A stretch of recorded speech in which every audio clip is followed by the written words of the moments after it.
Todd, I don't know about you, but I have been racking my brain all morning for breakup songs. I think this is the biggest breakup since Benifer. This might be the biggest healthcare news we've had all year so far. Pfizer likes to make the big news, don't they? Like, they did it last fall by announcing the deal. Now they're doing it this spring by exiting it. For sure. And we have got all the details for you coming up on this episode. First, a quick shout out to the brainstorming help that I got this morning on Twitter, which, by the way, you ought to know our handle, which is at MF Industry Focus. And let's get this thing rolling. Todd, what's the quick and dirty? Well, Bert, did you have a favorite song? Or are you going to keep us in Do suspense? I have a favorite? You're going to hear my favorite at the very end of this episode. Okay, So I will leave you in excellent. suspense for a little bit. Excellent, excellent. Wow, yeah, big news. It probably, I guess not unexpected. I mean, it's the biggest breakup since what? AbbVie exited its planned tax inversion deal with Shire back in 14, right? So, you know, I, they had hoped obviously to combine the two companies. I love how you called it Pfizer again. That's great. Which is, of course, Pfizer and Allergan. Yeah, yeah. So Pfizer again would have been huge. It was a $160 billion deal that would have created a company with 65 billion in sales, and would have moved at least for tax purposes Pfizer's headquarters overseas to Dublin, Ireland.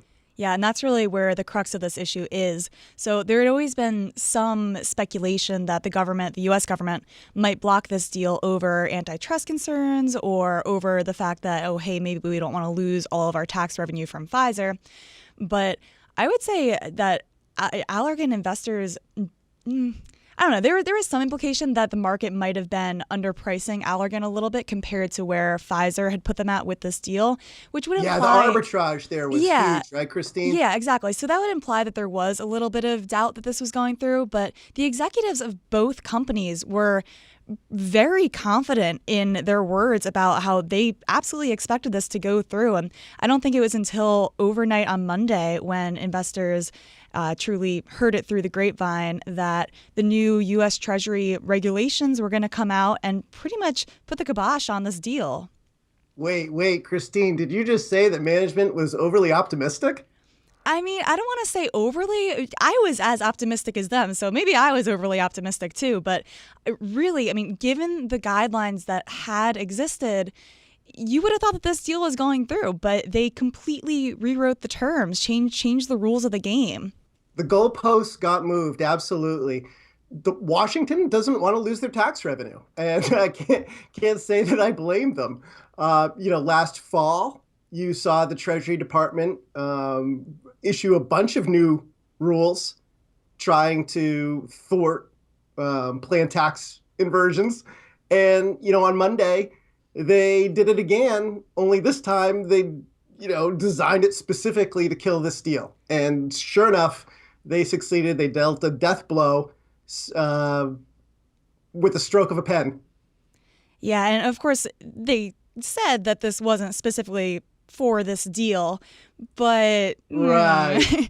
I mean, the press release itself says that they're not focused on a specific transaction, but rather a loophole within the industry. And this is a loophole that's been used quite a bit where you get these foreign companies, quote unquote, buying up U.S. companies so that they can use the tax percentages of the foreign countries. That's actually kind of an interesting detail here where Allergan, the smaller company, was technically buying Pfizer. I know, crazy, right? I mean, here's Allergan with 15 billion in trailing 12-month sales. You got Pfizer doing, 50 billion. And, Pfizer obviously being a lot larger in terms of market cap company than Allergan. Yeah. But the reason that they did that was because, at the time, they were trying to skirt the rules that the Treasury had put in place that would restrict their ability to, move their tax domicile from the US to Ireland. It's a really kind of wonky set of rules, but, we should probably get into that for our listeners. I'm going to have you lay that out. There's a lot of numbers in there. Yeah. Okay. Well, you know what? Let's try and make it really, really simple. In order for you to successfully invert to another, country for tax purposes, the U.S. company's shareholders can't own more than 80% of the combined entity once the deal is done. If you own between 60% and 80%, you get hit with some tax penalties. So ideally, you want to structure the deal so that the US owners of Pfizer, okay, shareholders, wouldn't own more than 60% of the combined Pfizer gain. And the way that they did the deal was they structured it so that Pfizer would own, Pfizer shareholders would own 56% of the combined entity, thereby putting them below that 60% threshold and nicely below the 80%. Yeah, nice buffer zone too, a whole 4%. Right, came right in skin of their teeth. But, unfortunately, one thing that they didn't count on was, Jacob Lew at the Treasury Department. Yeah, so really the game changer here was the fact that now with these new rules, essentially the last 3 years of Allergan's inversion type actions are being discounted. And this is a company that has grown by acquisition, used to be known as Actavis. And when it was Actavis in October 2013, they took over Warner Chilcott. That was an $8.5 billion transaction, which moved their tax home to Ireland to begin with. Then a couple years later, July 2015, they acquired Forest Laboratories for $28 billion. And then finally, they took over Allergan itself for $70.5 billion. And that's where you get the name change over to Allergan as we know it today.